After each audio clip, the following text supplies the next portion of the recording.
Hello friend, अभी हम पर्यावरण संबंधी क्वेश्चन का डिस्कशन करेंगे। पहला क्वेश्चन है, निम्नलिखित में से कौन सा सदाबहार पेड़ नहीं है। तो सदाबहार पेड़ क्या होता है? सदाबहार पेड़ मतलब होता है कि उसमें सालों भर जो है सो पत्ते लगे रहते हैं। तो मतलब सदाबहार पेड़ वो हुआ जो मतलब सालों भर पत्ता लगा रहता है, जैसे कि और बहुत सारे पौधे ऐसे होते हैं जो मानसून आता है तो उससे पत्ते झड़ने लगते हैं। तो इसमें कौन नहीं है? नीम। नीम जो है सो सब दिन पत्ते लगे रहते हैं। और सी ऑप्शन जो है बबूल, इसमें भी सालों भर लगे रहते हैं पत्ते। सहतूत, इसमें भी लगे रहते हैं। इमली, इमली जो है ये सदाबहार पेड़ नहीं है। तो आंसर क्या हो जाएगा? इमली। अगला क्वेश्चन है, डेसिबल निम्नलिखित में से किसे मापने की इकाई है। तो डेसिबल जो है सो हम यूज करते हैं ध्वनि को मापने के लिए। तो डेसिबल तो, और ये भी क्वेश्चन आ सकता है एग्जाम में कि कम से कम कितना मतलब डेसिबल साउंड होना चाहिए जिससे आदमी सुन सकता है। तो वो होता है 20 डेसिबल। और ज़्यादा से ज़्यादा मतलब मैक्सिमम कितना साउंड होता है, उससे ज़्यादा होने पे स्वास्थ्य के लिए हानिकारक होता है। तो जब 80 डेसिबल से ज़्यादा ध्वनि हो जाता है 80 से, तो मनुष्य के स्वास्थ्य के लिए वो काफ़ी हानिकारक होता है। तो यहाँ पे पूछ रहा है डेसिबल किसका मतलब मापने की इकाई है, तो हो जाएगा ध्वनि का।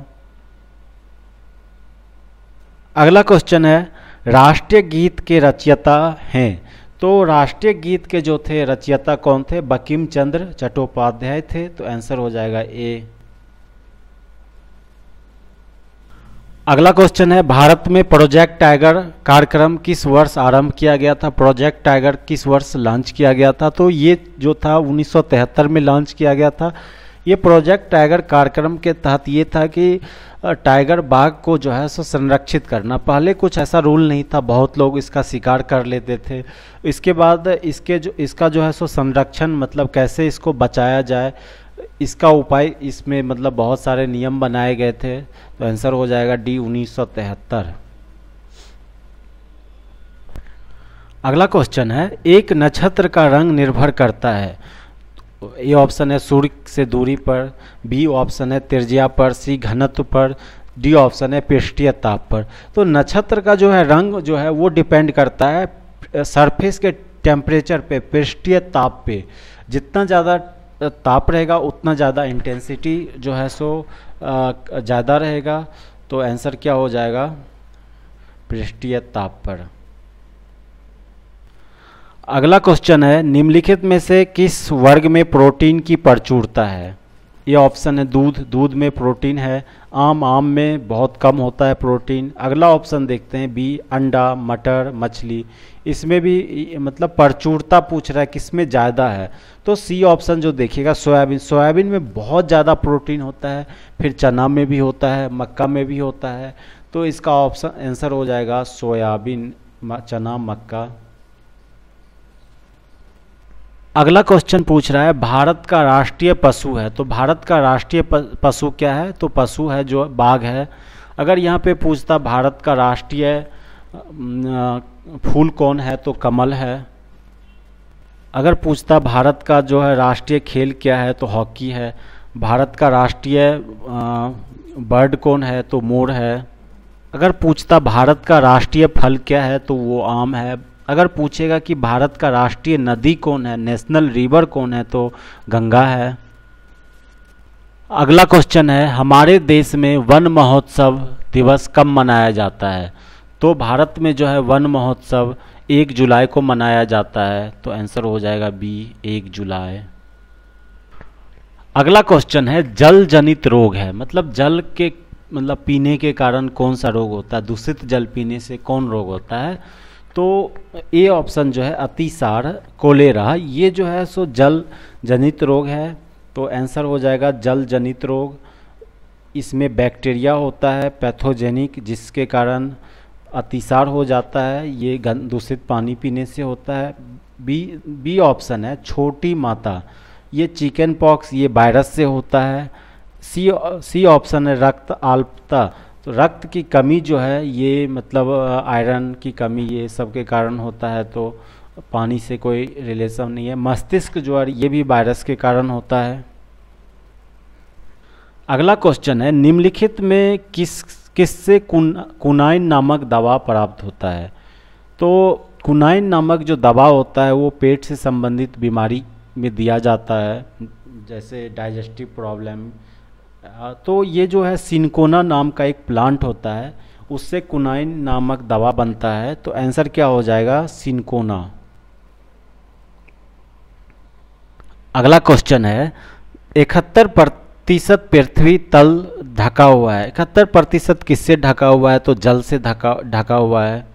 तो आप सोचते होइएगा कि 71% जो है सो पृथ्वी पर जल है, तो फिर जल की कमी कैसे है? तो इसमें जो 71% जल है, इसमें से 2.5% 2.5% ही पानी जो है फ्रेश वाटर है, जल पीने योग्य है। उस 2.5% में भी हम मतलब जल प्राप्त नहीं कर सकते। 1% उसमें से 2.5% में 1% ही मात्र जो है जल हम आसानी से प्राप्त कर सकते हैं। तो इसका आंसर हो जाएगा जल से। अगला क्वेश्चन है, वायु प्रदूषण का कारण है। मतलब वायु जो है किससे प्रदूषण होता है? कीटनाशक, इससे प्रदूषण वायु नहीं होता है। सीवेज, सीवेज क्या होता है? जैसे कि घर से जो गंदे पानी निकलते हैं, नाले में जाते हैं, वो गंदगी जो होता है उसे सीवेज कहते हैं। तो इसका वायु प्रदूषण से कोई खास रिलेशन नहीं है। ये सी जो है धुआं, ये वायु प्रदूषण का सबसे मेन कारण है। तो क्या हो जाएगा आंसर इसका? धुआं हो जाएगा। अगला क्वेश्चन है, कथक किस क्षेत्र का शास्त्रीय नृत्य है? तो शास्त्रीय नृत्य जो है बहुत मतलब कई नृत्य हैं शास्त्रीय। ये कथक जो है सो उत्तर और पश्चिम भारत का नृत्य है। तो आंसर हो जाएगा क्या? उत्तर भारत। और यहाँ पे केरल है, केरल का जो है सो कौन सा शास्त्रीय नृत्य है? तो ये केरल का जो है वो शास्त्रीय नृत्य है कथकली। कथकली और कथक में आप कंफ्यूजन नहीं होइएगा। कथक जो है उत्तर भारत का है और कथकली, कली जो है कथकली केरल का है। और तमिलनाडु का कौन सा शास्त्रीय नृत्य है? तो भारतनाट्यम। भारतनाट्यम जो है वो तमिलनाडु का शास्त्रीय नृत्य है। और आंध्र प्रदेश का पूछ सकता है कि कुचिपुड़ी कहाँ का है? तो कुचिपुड़ी जो है आंध्र प्रदेश का शास्त्रीय नृत्य है। तो आपको याद रखना है, तमिलनाडु का हो गया भारतनाट्यम, आंध्र प्रदेश का हो गया कुचिपुड़ी, केरल का हो गया कथकली। और कथक कहाँ का है? उत्तर और पश्चिम भारत का। ये आपको याद रखना है, एग्जाम में आ सकता है। अगला क्वेश्चन है, पोलियो का कारण है। पोलियो कैसे फैलता है? ए ऑप्शन है जीवाणु। जीवाणु मतलब इंग्लिश में क्या कहते हैं? बैक्टीरिया। बी है विषाणु, वायरस। तो पोलियो जो है सो वायरस से फैलता है। वायरस जनित रोग है, विषाणु जनित रोग है। तो क्या आंसर हो जाएगा इसका? विषाणु। अगला क्वेश्चन है, निम्नलिखित में रबी कौन सा फसल है? मतलब रबी फसल, दो प्रकार के फसल होते हैं, आपको पता होगा, रबी और खरीफ। रबी जो होता है वो विंटर में होता है, ठंडा मौसम में होता है। और रबी फसल कौन कौन है? गेहूं हो गया, सरसों हो गया, ये सब क्या है? रबी फसल है। और खरीफ फसल होता है जो मानसून मौसम में होता है, बरसात के टाइम में होता है। वो क्या होता है? धान होता है, कॉटन होता है, मूंगफली होता है। मतलब कॉटन मतलब कपास, हिंदी, ठीक है। तो पूछ रहा है कि रबी कौन है? तो कपास, मूंगफली, चावल, ये सब क्या है? खरीफ है। रबी कौन सा है? तो चना। आंसर क्या हो जाएगा? बी। अगला क्वेश्चन है, पृथ्वी का अपमार्जक कौन है? तो अपमार्जक क्या होता है? अपमार्जक डिटर्जेंट हुआ जो तनु विलयन में मतलब सफाई करने की क्षमता हो। तो ए ऑप्शन है जीवाणु व कवक, बी है मृदा व जल, सी पशु, डी पक्षी। तो क्या आंसर हो जाएगा इसका? जीवाणु व कवक। आंसर हो जाएगा जीवाणु व कवक। अगला क्वेश्चन है, वनों के महत्व के कारण हैं। तो वनों के महत्व के क्या कारण है? ग्रीन गोल्ड, ए है ऑप्शन है। बी ऑप्शन है ग्रीन आइलैंड, सी ऑप्शन है ग्रीन हाउस। वन पौधे पेड़ पौधे क्या करते हैं, ग्रीन हाउस ग्रीन हाउस से जो कार्बन डाइऑक्साइड के कारण होता है उसके प्रभाव को वो कम करता है। तो वनों क्यों महत्व है, तो ग्रीन हाउस हो जाएगा, ग्रीन हाउस जो है का प्रभाव कम करता है वन।